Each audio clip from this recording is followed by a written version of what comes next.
Hey, what's up, everybody? Video 44 coming at you in another video. All right, so AD has a stress injury. He's going to rest for 7 to 10 days. They're going to reevaluate it and see if he can come back. This is some bull crap, and you know it, Lakers. You know that there's never in the history of the world has ever there been a stress injury in the foot, though it's called a stress fracture, and you're usually out 6 to 8 months with that one. This is a season-ending injury if they want to word it correctly. But they're gonna trot him out there to see if it's not a stress fracture. I guess it's not a fracture; it's a stress injury in his foot, which I've literally never heard of. But hey, I'm not a doctor. What do I know? Like I said, 7 to 10 days, he'll reevaluate, and then he'll come out there and play on it injured. That's basically what they're saying. We are not ruling him out for the season because we understand if we do that, then our season is over and we have no leverage to make the trades we want to make. And basically, we won't be able to move. So we can't afford for him to be out for the season for a multitude of reasons. But I'm telling you right now, this is some bull crap. I don't know what is actually going on, but what isn't is what they're saying. You don't have these type of issues and then say, okay, well, in 7-10 days, let's just see if he's ready. That's like me saying, and I hate to be so horrible about it, but that's like me saying I have a real bad, medical thing, and I'm just saying, yeah, I don't, it's not here though. It's just not. And they're telling me, yeah, it is. But no, it's not. It's really not. I'm just going to be fine. And you just see how it plays out. And it's like, nah, that's not going to play out well, man.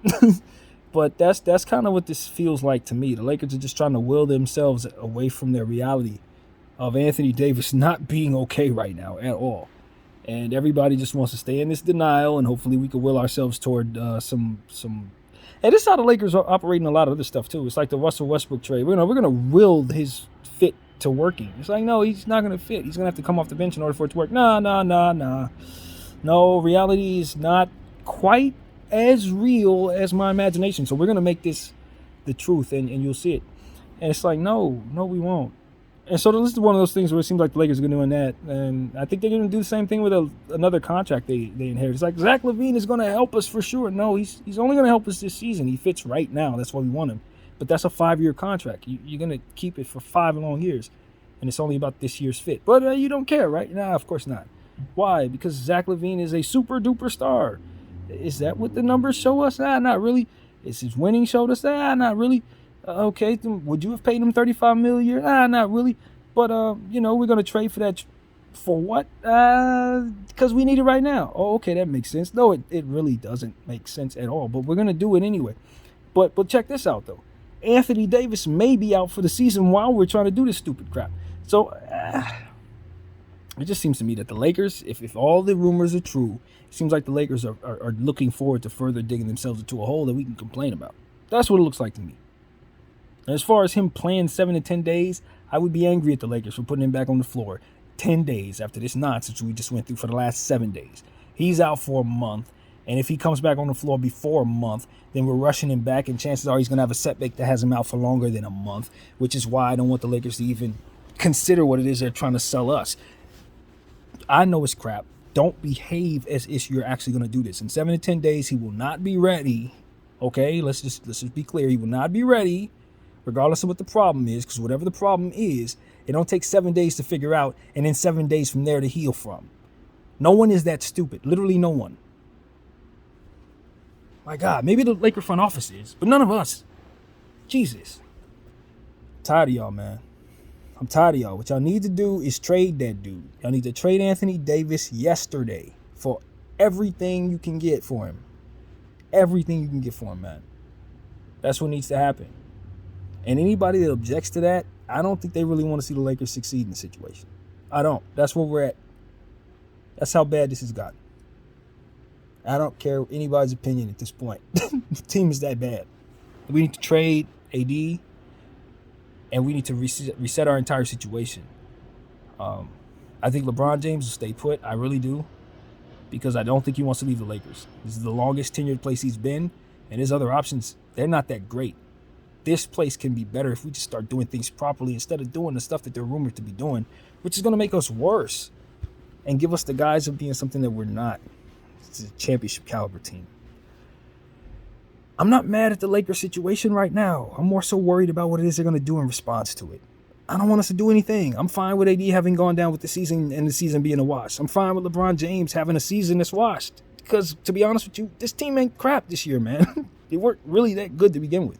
So it's not like he had this superhuman team that he was starting the season with and all these expectations out the window. No, you know this team was trash when he started the season with them. So it's not that much of a letdown from here if this man don't come back and we don't do nothing. Now, let's just be honest. This team can be better if we just start making good decisions from this point. But bringing in bad contracts and lying about people's injuries and rushing people back on the floor like they're not a third of your entire cap, pretending you don't know what an injury is, or actually not knowing what an injury is, but assuming you're going to know when it's going to heal or not, or trying to sell that to us or whatever, it's just bullcrap, man. It's literally bullcrap. You'll get further by just trading people and resetting. You look smarter by doing that. Literally, Lakers. You look smarter by resetting your timeline. Because anything else you're doing is like a reflection of how your team acts. Front running, smiling when everything's going well, and then hiding when everything is going bad. You know, it's like a metaphor for the team and how it acts. They're a reflection of the front office and how they're acting. So please, stop the front running. Stop lying about this man's injury or telling us stuff that doesn't even add up to the most common-brained man or woman that's listening to this conversation. Like, someone with the most simplest of minds would say, so they didn't know what the hell this was for 7 whole days? And now they're going to come back and say it's a stress injury. And then say it'll be fine in 10 days, maybe.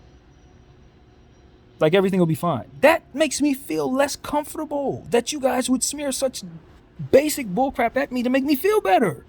That makes me feel like this is a lot worse than it needs to even be because of how you guys are acting. If the man's out for the season, just say he's out for the season. Jesus. Being a Laker fan is becoming significantly more difficult, Genie. I'm afraid we're distracted here. That's what it looks like to me. We're distracted. Are we paying attention to the team anymore? Are we in the same place we were in 2020 when we were focused on winning and bringing everybody together and making this team the thing? Or are we focused on other stuff?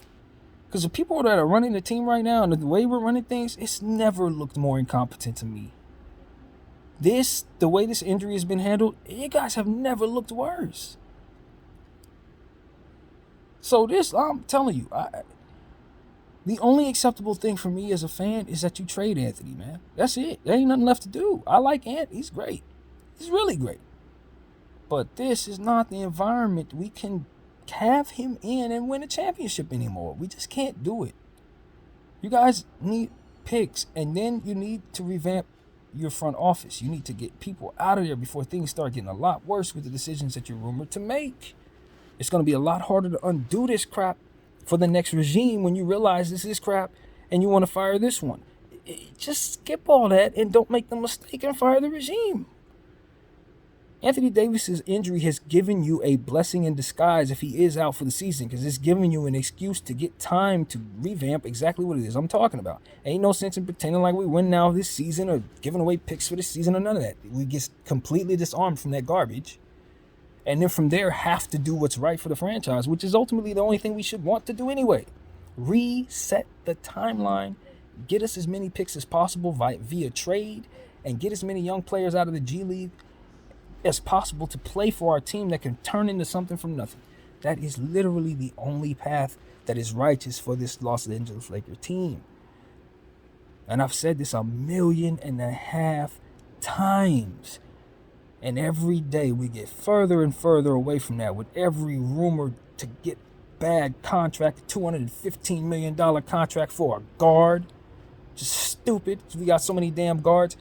This is the type of thing that I'm talking about, man. And you want people to believe in this team? Are you crazy with the stuff that you're providing all of us who are actually informed in what we're doing?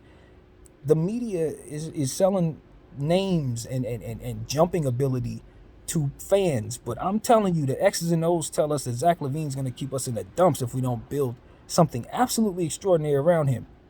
Absolutely extraordinary. And that is not what we have with them 2 max contracts that we got. That's not there. Just because he decided he wants to be here, that's cool, man. Hey, take a pay cut, come back around, give us, 20 mil a year? That's about what you're going to be worth. Do that.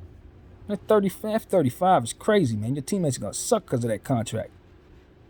And look, I don't care for signing guys that have never been here at contracts like that, man. You got to prove that you're a Laker. That's part of the problem. Dudes be coming here and they clam up. They can't even halfway play in our uniform. You gonna put a dude that's never been in our uniform, lock him up for 5 damn years? What are you, dumb? Come on. You don't even know if he could play in the uniform. And as soon as you put him in this uniform, if he can't play, you're gonna be looking around like, oh, we gotta get rid of him. Idiots. I'm done. I've been watching you guys make mistakes like this since we won the championship. This is one bad decision after another with the same regime. And I get it. We're working from a bad point of start. You know, you got a lot that you've had to overcome. I get it. But that has nothing to do with some of the choices and some of the things we're aiming for. We're just aiming for the wrong stuff. And then you got the fans mad.